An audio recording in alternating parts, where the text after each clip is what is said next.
How long are objects in museums displayed for? How many objects are in museums? How do they ship objects to and from different museums? I will be answering all of your burning museum questions in this video today. This is the Curiouser and Curiouser51 Instagram, where we dive into everything museum related, whether that be museum ASMR, museum book reviews, overviews of museums in the UK, Europe, and US. And I've received a lot of different questions about museums and certain objects on displays, about how storage works, traveling exhibitions, so I thought today would be a good opportunity to answer all of these questions. If you can think of any more questions that have not been answered in this video, be sure to put a comment below, and I'll make another video soon answering even more questions. Remember, there are no stupid questions when it comes to learning and knowledge. So hopefully you learned something new today. The first question that I'll be answering is, how long does it take an object to be put back on display after it's damaged? Now, this is a really good question, as in my last video I discussed what a museum conservator was, and how oftentimes objects in museums have to be cleaned, or if they're damaged, they'll have to repair them. So that could be preventative conservation that we mentioned before, or remedial conservation. In this case, that would be considered remedial conservation if this damage was incurred while the object was on display. So this depends on the extent of the damage and what type of damage it is. For example, if a painting was damaged, there's something on the painting that's not supposed to be there. It might take a little bit longer, as they have to figure out what exactly it is on the painting, how they can remove whatever's on the painting safely without damaging the painting itself. If they're cleaning a painting, they often have to make sure that they have the right paint that matches exactly what the color is on that painting. They have to make sure they don't leave any residue. So this can take quite a bit longer, especially if it comes to something that's been ripped. They have to patch up the painting from the back, as well as touch up the paint to make sure that there is no evidence that there was damage in the first place. But if this was damage done to the frame of the painting, it might be a little bit easier to repair. This could be as simple as gluing something back on, or maybe even creating a new piece if that piece was damaged. Piece of the frame, that is. So hopefully that answers that question. Our next question is, how are objects stored? Now, this is a great question, as I really like talking about this, and I have a little bit of experience in this area as well. Again, all of these answers are kind of the same, as it depends on the context of the museum. So at the museum that I worked in, it was a smaller museum, had a smaller storage area for objects. Each storage area was separated and labeled with what objects were in that area. This is, of course, to do with temperature and humidity, as different objects need different humidity levels.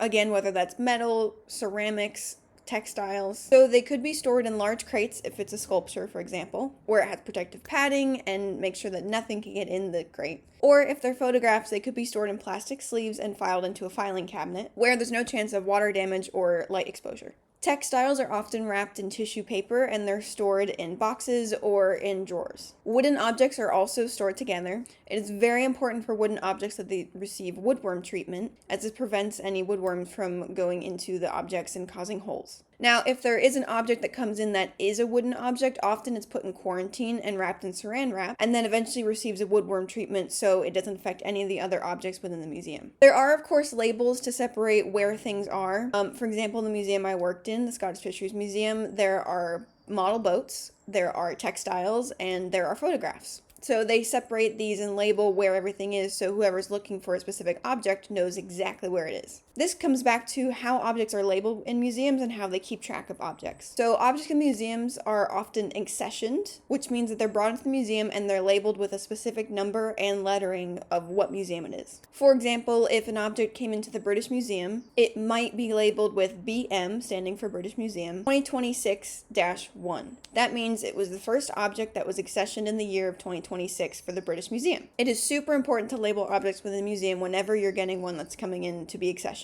There's an object form that must be filled out, and you must fill out any information that you have on the object itself. This is very important in case the object goes to a different museum, and then that museum can keep track of where that object has been, which is also known as provenance research. So say an object from the British Museum was moved to the V&A Museum in London. The V&A would receive the object, and they would note that it says BM 2026-1. They would add this to their notes, and then they would add their own label that says that it's been put into the V&A in London. This is super easy, as it's really easy to keep track of things. This also helps people identify if an object has been stolen or looted from a museum. If an auction house notices that there is markings from a museum, they can contact that specific museum to see if the object was stolen or if the museum sold the collection as there was no more room. So that's the second question. The third question is, how long are objects displayed for? Again, I feel like I say this for every question because it's true for every question, but it depends.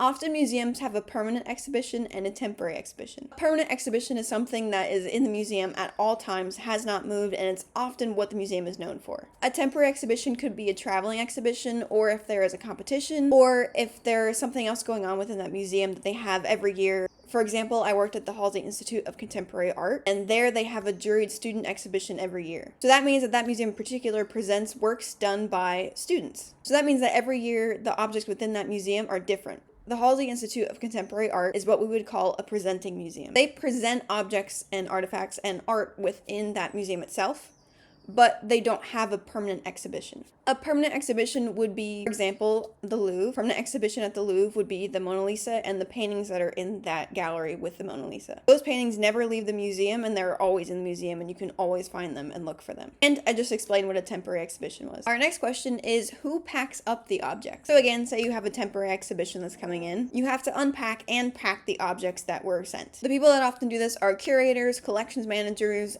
sometimes it's students if it's a university museum, and they have to be very careful when they're packing up an object. When unpacking and repacking an object, it's important that you fill out if there's any damage on the object. You want to make sure that the people that sent the object to the museum, either that it was already noted that it was damaged or that you note that it could have been damaged in transport. This is also important to keep track of, as you don't want to be liable for any damage if it was during transport. There are some iffy gray areas about who is liable during transport, if it's the person that's shipped the object to the museum or if it's the museum itself that received the objects. And this brings us to our next question, which is, do museums pay to display certain collections? Many objects are on loan to museums from either other museums, private collections, dealers, galleries, but the museum might have to pay shipping or insurance fees. So they're not paying to have the collection on display, but they are paying for the insurance and the shipping. But on the other hand, some objects in museums are acquired by purchasing them at auctions through dealers or private collectors, or even directly from the artists themselves. Now, when it comes to traveling exhibitions, an example of this would be Making Waves, which I saw at the York Art Gallery. I have also seen this exact exhibition before at the Museum of Fine Arts in Boston. So often the museums might have to pay a fee to host that traveling exhibition. But again, it just depends on the relationship of the museum to whoever has the traveling exhibition. Our final question is, how are objects in museums installed? Again, this totally depends on the object. If it's a giant painting, it's most likely a custom-made hanger. They're very heavy duty and specifically made for museums. If it's a sculpture, there's often pedestals and they have mounting wax. Mounting wax keeps the sculpture from moving if anyone's walking around it or if there's an earthquake, just so it's kept in place and nothing could happen to it. Some museums have specific storage cabinets that they use, that they purchase from companies that make storage cabinets specifically for museums. These are rather expensive as they're very heavy duty. So these have been some of the burning questions that have been asked about museums, and of course the collections within museums and their storage and how museums work. So hopefully these answered some of your very burning museum questions and you learned something along the way. By answering these questions, I hope to make museums a little less intimidating, as you'll know the inner workings of museums and how objects get put on display and the safety surrounding the objects and the museum itself. So be sure to subscribe to keep up with my museum content and ask any questions about museums that you would like below. And here's to making museums less intimidating, one visit at a time, one video at a time, and one book at a time. So I'll see you next week.